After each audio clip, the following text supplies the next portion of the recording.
I'll go first. Well, more specifically, social work kind of adheres to the NASW and tries to see every person for who they are. A social worker is somebody that tries to be a safe place in an unsafe world. Very good. What do you think social work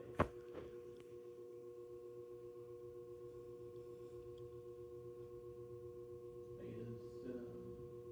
Helping other people. Yeah, it's pretty good. So what a social worker is basically what Jaden said. Someone who decides to live their lives to help other people and help other people help themselves and figure out how to do so and be a safe space. And the way we do that is we follow the code of ethics, and we also try to live our lives following these core values. Okay, we have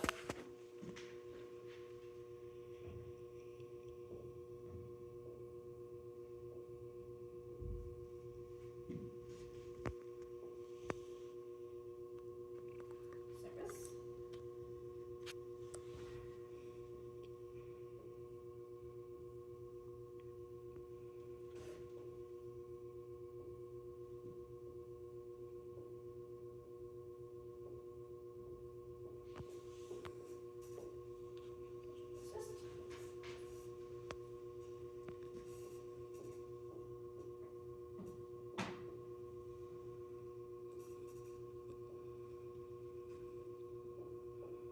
integrity,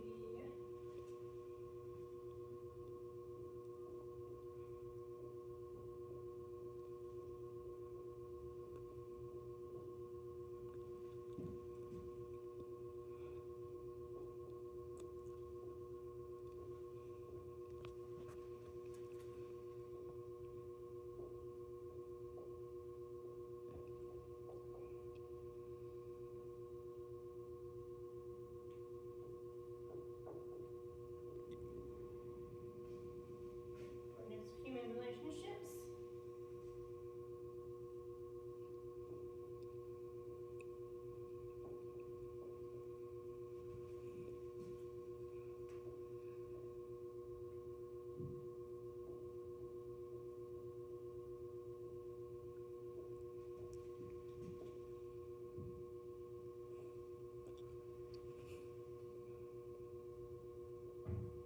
dignity worth of each person, and Competence? competence. Yes.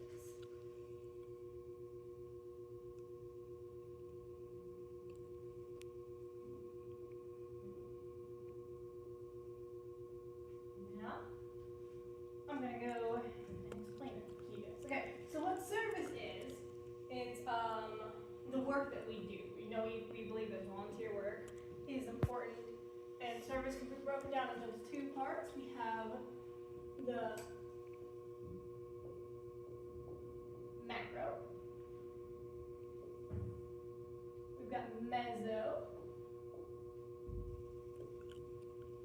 we have micro, right? So macro is the big stuff we do. It's advocacy, it's policy, it's lobbying, it's talking to people in power to try to support our clients who maybe sometimes don't have a voice, right? And then meso is communities. It's reaching out into your neighborhoods, and it's kind of like what my internship does. You have I have worked for a company called 100, organization called 100 Families, right? And so what they do is they go out into different organizations that are helping people, and then they become a meeting point for them. They become a meeting point for them, and they make sure that a client gets roundabout service, and that services from one organization is being doubled from another one. So that they're making sure we get on all the help they need. Social justice. So, a good way to explain social justice would be, this is why social work would be important in other areas of life. So let's say, I'm going to have business majors here, but in case you're a business major, if you have a company who is getting flack from the public about something that you know as your business, your rival of theirs, knows that they did not do, a social worker in your business would maybe advocate for you not to join in with the backlash. You know, that backlashing on them and going with the flow, like the most population doing, could benefit you in the long run. But it's not right because you know that they didn't do whatever they're being blamed for. And so social worker would say, you should actually advocate for them because you know the truth and you can share that. And that actually may benefit you in the long run because once the truth is out, some people know that, you helped out and maybe that you're reliable. I don't know. Now, take social justice, take that, and then now the business is an organization, right? It's not just a business, can be like nonprofits and stuff like that. And then now it's a person. And then so people are sometimes get flack from society based on things that maybe aren't sometimes not in their control. So that's what social justice is. That's where advocacy comes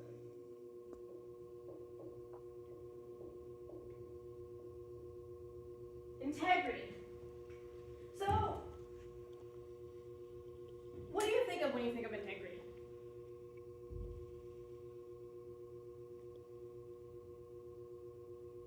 Just doing the right thing. Doing the right thing. A lot of people say integrity is doing the right thing even when nobody's watching. Well, as social workers, we take it a step further, right? So we say integrity means to not cause harm, even if society deems it's okay, because a person maybe deserves the harm. We don't agree with that, and so we advocate for them, and that's part of integrity. Now, also part of integrity, self-care. That is where the self-care piece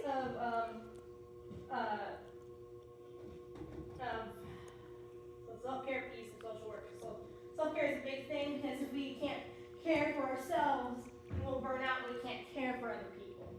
That's where self-care falls in. That is also where the code of ethics falls in. So the code of ethics is a code that we try to live by, right? And it shows our values and different ways that we can support those values in our work. So sometimes there are ethical dilemmas, right? And so it talks about some of the ethical dilemmas, like let's say striking, right? Striking is a big part, like your organization, some workers may go on strike. What a social worker and an organization would do could come down between two different areas. You know, we would either strike with them because, it's our money, or we could decide not to strike in order to help the client. Now, there's a little bit of gray area of the two because you do have to advocate for yourself. But at the end of the day, the client is most important, right? And so sometimes that means working against your best interest to help someone who needs it. So, yeah. Or like a way you could go script line is make sure that your clients get help elsewhere before you go on strike. So you're making sure their needs get met, even if your organization isn't the one meeting those needs. That would be a way you would do that. And so importance of human relationships, well, that's where the network comes in. Network. We are a network. We want to be in the community and we want to be with each other. And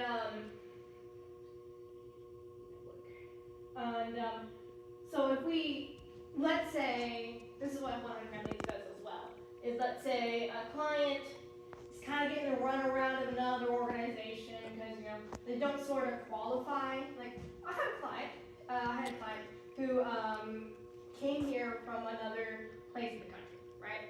And so they didn't qualify for the temporary housing or the shelters because they weren't a resident in Arkansas for 90 days. So what 100 Families did was we reached out to our contacts in that organization and said, hey,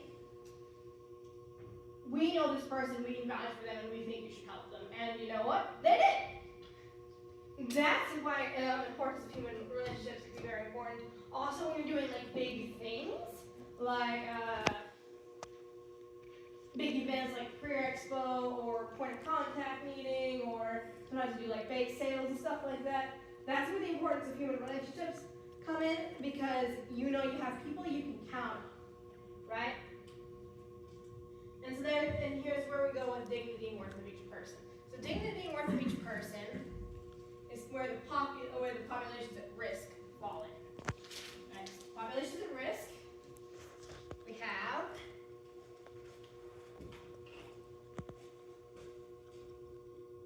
children,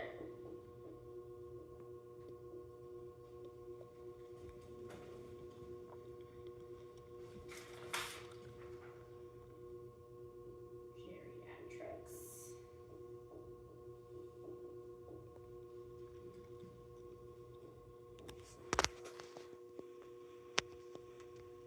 or just older adults.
So I'm going to add it somewhere, but these are basically basic people who you're going to work with.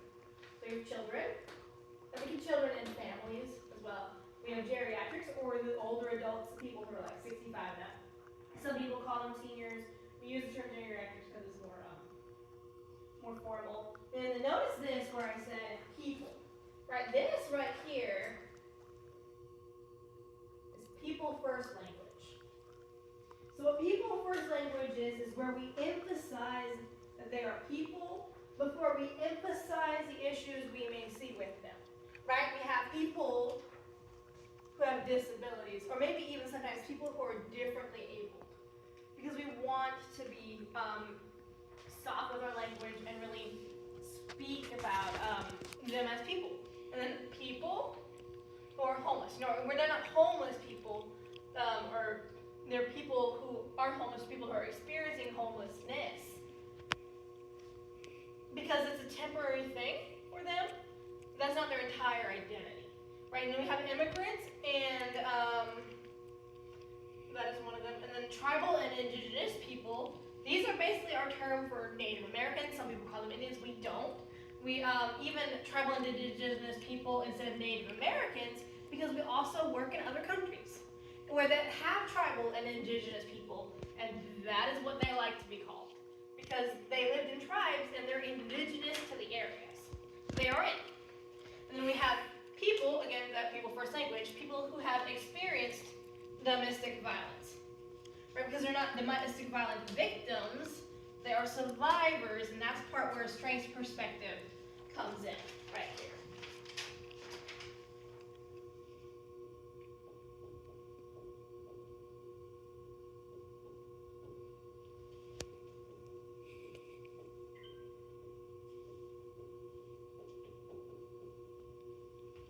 Where we want to emphasize their strengths and the strengths of their communities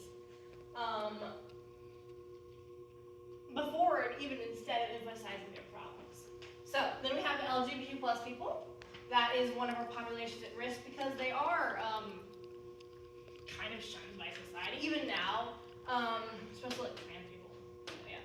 So that is one of the populations at risk as well. And we do have some organizations here that directly help with them. Like one of the good ones that I know is Jesse's House. I can't recommend them enough. They're really good people. And so people who use substances, again, that people language, they this is something that they do. And then in social work, mainly, we think of it as more of a disease, right? There's something in their mind has changed when they use substances, and so instead of putting them in prisons, we advocate more for rehabilitation. Competence. And then finally, the last piece is competence. So what competence is knowing your scopes. Master's program, people who graduate in a bachelor's program can't do therapy. They can do just about anything else besides do therapy and do private practice. What you want to be part of the master's program before you can do therapy and open your private practice. But then also competence, a big piece of it is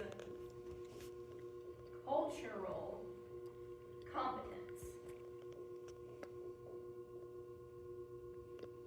We recognize that our culture is not the only culture out there, right? And then a difference in culture can sometimes create barriers for clients who are looking for help.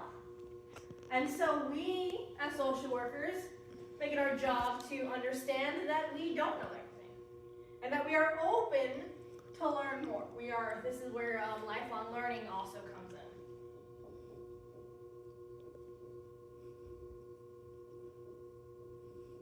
See, part of the licensure, to get our licensure renewed, we have to make sure that we're staying up to date with trainings and stuff that we can do as social workers. So there is lifelong learner, there's a cultural competence. We do recognize that we don't know everything, and that we take on a learner mindset when we meet our clients, because we're learning about them. No, it is their life. That is actually dignity worth of each person is also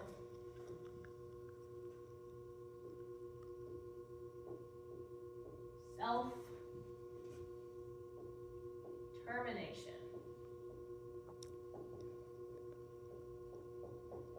If you are a social worker, get used to this. So what self-determination is basically the statement that our clients, or sometimes we call them our consumers, they have the rights to choose. They have the rights to make the choices that they want to make, and our job is to support them in the choices they decide to make. Now, where that can become kind of tricky is if, as social workers, we know that choices that they make may harm them in the future. Right? Maybe it's not a good choice, but if they want to do that, we don't stop them. And so here's where the importance of human relationships come in with the self-determination part. Let's say your client decides to go back to their abusive, maybe drug-using boyfriend, right? That's their choice. That's their self-determination. We have maybe talked about them about maybe not doing it, but that is their choice and they want to do it, and so they do it, right? They come back to us and then they get into drugs again and their boyfriend hurts them again and they come back, and then because we have built that rapport with them, when they fall off the wagon, when they relapse, they decide to come back to us because we have that relationship with them. And here's what we do. We appreciate their dignity and worth. We support them. We talk about their strengths and how strong they were coming back to us. Maybe talk about how far they went before they relapsed and those strengths that happened in that point. And we emphasize those. And we say, and then we also get them to talk about maybe what they think went wrong, right? And we work with that. And that's where motivational interviewing comes in.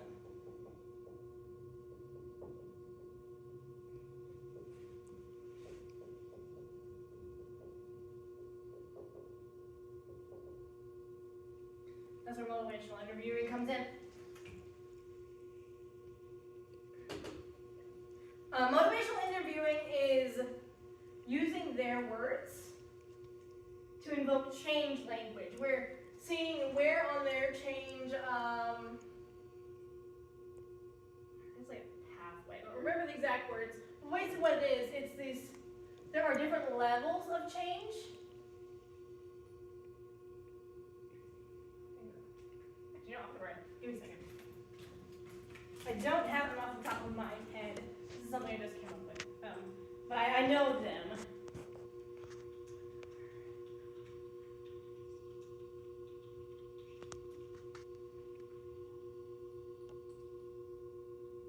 we go.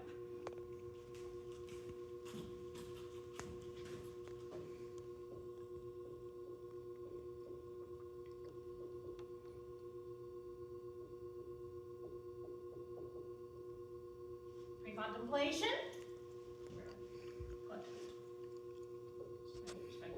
I talked about it. I never figured out how to spell strengths. Spelling is not one of my strengths.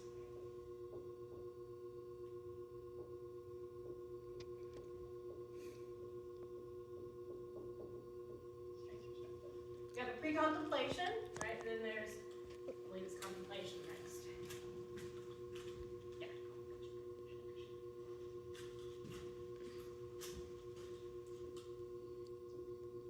Contemplation.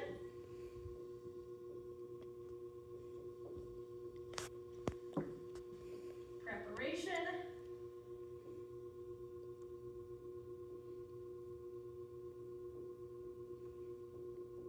Action.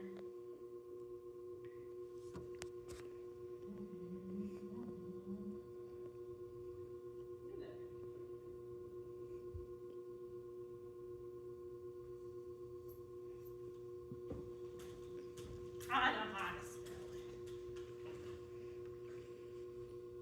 Oh, I don't know how to spell it. Okay.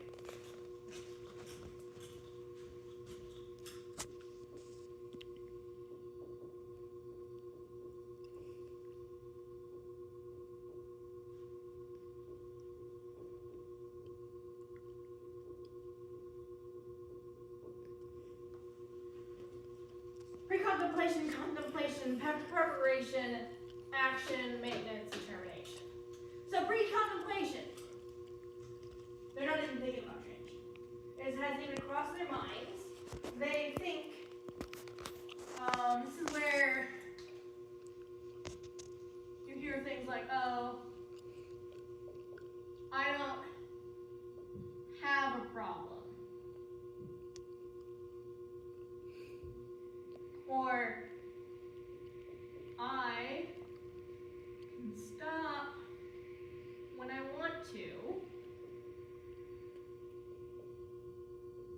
they're not ready for change. And sometimes it's just for one aspect of their lives they're not ready for change, but you can help them in other areas. And maybe by doing so, they start to feel like, oh, well, I'm not. So let me give you an example. Let's say your client wants to get a job, right? But they're using substances and they don't want to stop that. They're like, oh, I don't have a problem with that, you know. So they're like, okay, well, here's what I'm gonna do. We're gonna do some. We're gonna give you some employment help. Here's some applications you can fill out. They get some interviews. But they don't get any jobs. They come back and you're like, oh, what happened? I said, well, you kept getting interviews. What happened? I said, well, they're like, well, I couldn't pass a drug test, right? And they're like, oh, maybe I do have a problem.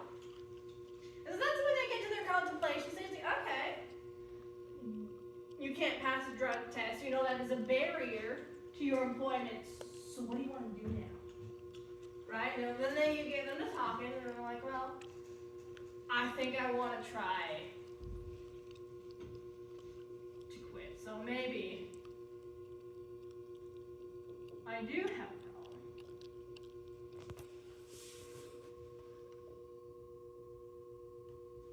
And then preparation. A lot of people want to skip the contemplation and go straight to action. Doing that makes their push for change a lot more difficult and near impossible, because what happens is when push comes to shove, they don't have things in place to act as like a little cushion for when they're maybe thinking about relapsing, right? So the part of preparation would be like, okay, here's some AA meetings you can go to. How about some therapy? Do you have a support group? No.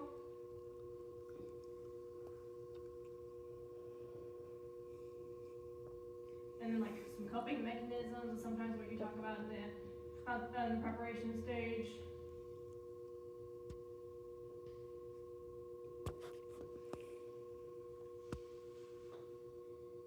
And then there's the action, and then once all that's laid in place, we do the action, and then our job is to try to maintain that. And then two things happen: either they keep going, or more often than not, relapse is actually part of the change cycle. Because change, continuous change, doesn't normally happen until you relapse, until you go back to your old ways and realize that maybe they don't work out as well. And you're like, okay, maybe it wasn't as doable, or maybe it sucked a little bit, but we were getting there, you know. Maybe it sucked a little bit, but we were getting further, and you know what, maybe when relapse happens, and you'd be like, okay, they're not, remember, after relapse, they're not at step one. They think they're at step one again. You know, they're like, oh, I failed. Time to do it all over again. We're restarting. And like, well, no. You've already done most of this. Relapse is just a temporary phase. And then here we can talk about their strengths. You know, like maybe this is the furthest they've ever gone without using substances. And we can highlight that. And what worked. And then we can uplift them. Like, we're so proud of you for getting this far. Let's see if we can give you some more skills and see if you can go further next time. And then they do that most of the time. They start doing that, and then there comes a point where the client doesn't need our help anymore. So termination comes in. So in social work, we have the saying, always be preparing for termination. Because in termination, sometimes harm can happen if we don't. Because our clients, if we're not doing it right, our clients get too reliant on us. And we can't always be there, right?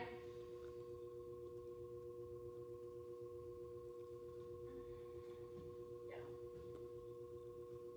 We can't always be there. And so our goal is to help them. And then hopefully give them enough strength and confidence in themselves that they can help themselves, help them learn how to help themselves, and then so they can help themselves. And then when it comes to like AA stuff, maybe they can start becoming sponsors. Maybe they can now help other people. And here's what you find, especially with substance use, especially in social work, is you find people who used to use substances and now don't anymore and want to help those that do. Because they had help from somebody who cared. And they know how much care can change things. And then dignity and worth of each person is also where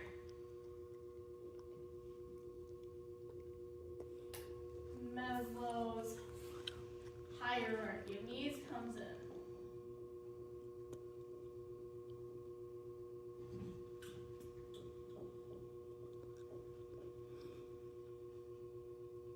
Maslow's hierarchy of needs. You may have heard of it. What it is basically a pyramid of needs. So you have your, hang on. Make sure I get this right. Food.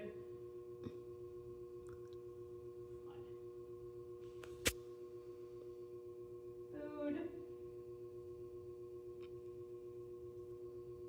Food. Water. Maybe shelter.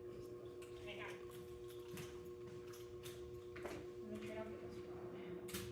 Don't do that. What did I do?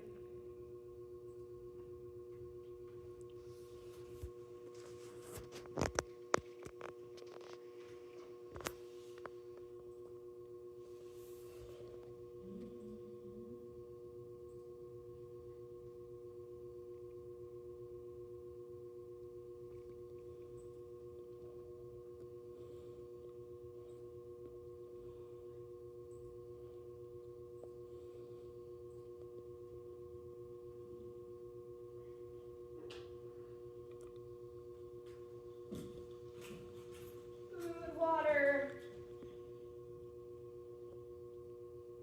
warmth, rest. I think shelter is also here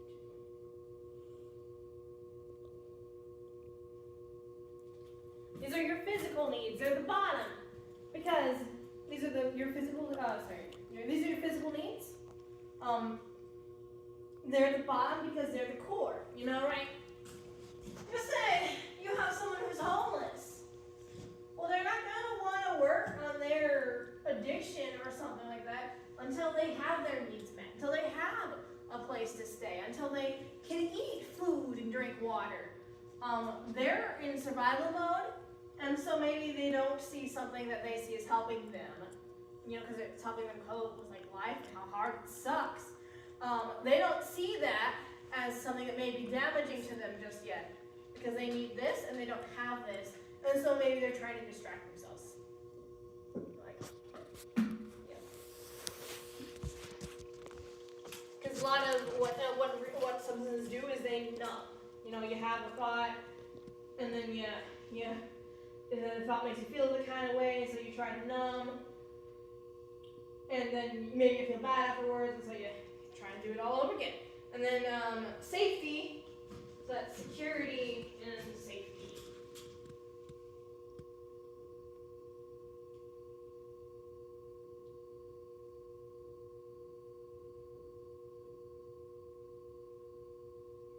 So maybe now you have a shelter, but it's dangerous. You know, it's not too great, and so you're still not there yet. You got your food, you got your water, you got your shelter now, but you don't feel safe enough to try to work on more psychological things, and so that's why that is the next piece. And we believe these are actually basic needs. These are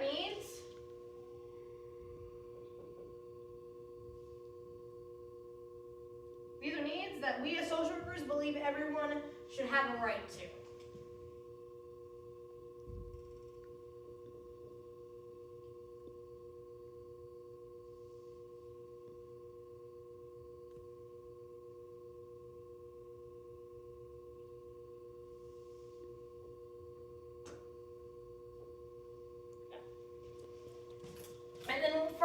we get belongingness. So we have belongingness and love. We have friendships.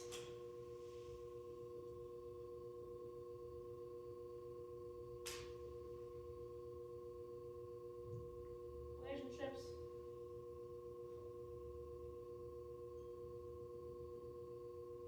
Then this is the part where some of the support groups can come in, because while it's also helping with their psychological stuff, they're also giving them people that they can lean on. And then we have the esteem needs.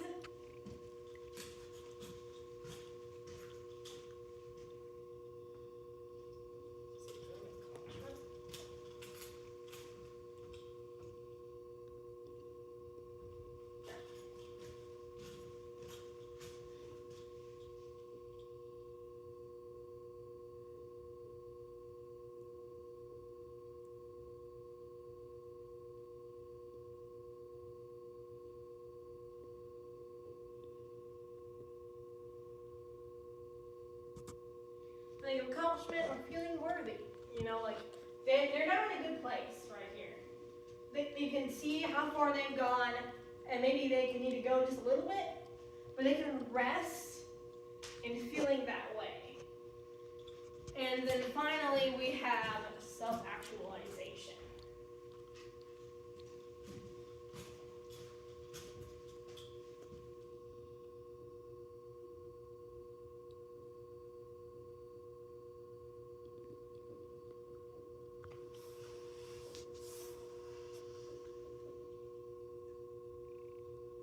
That's the peak. That's the goal. We want to be self-actualized. We want to achieve our full potential and be prosperous in our creative activities.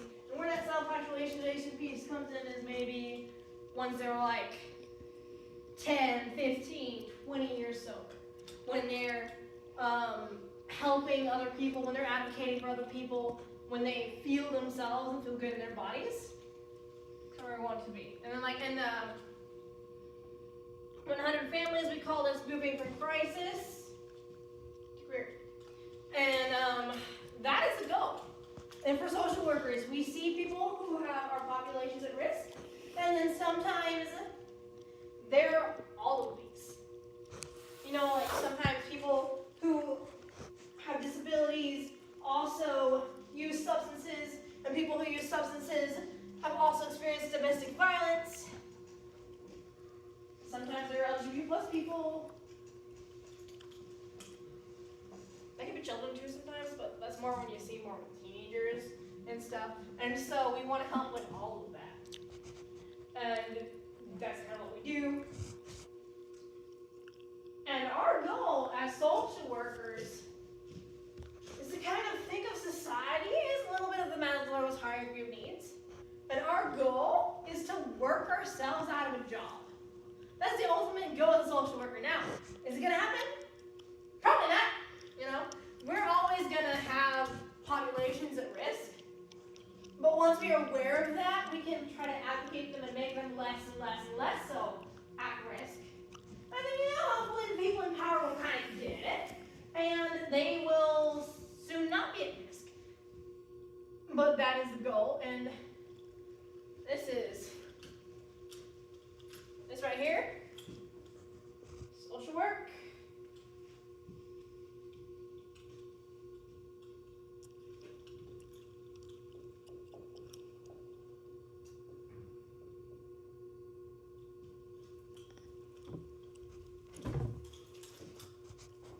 This is about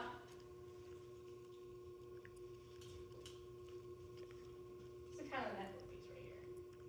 This is social work. That's network. And that's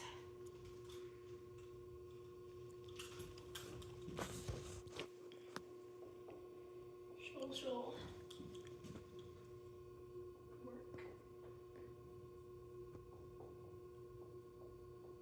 Network. That's social work network. That's social work network. And that is is what we stand for. That's what social workers stand for, mainly as a people group. Now, does anybody have any questions?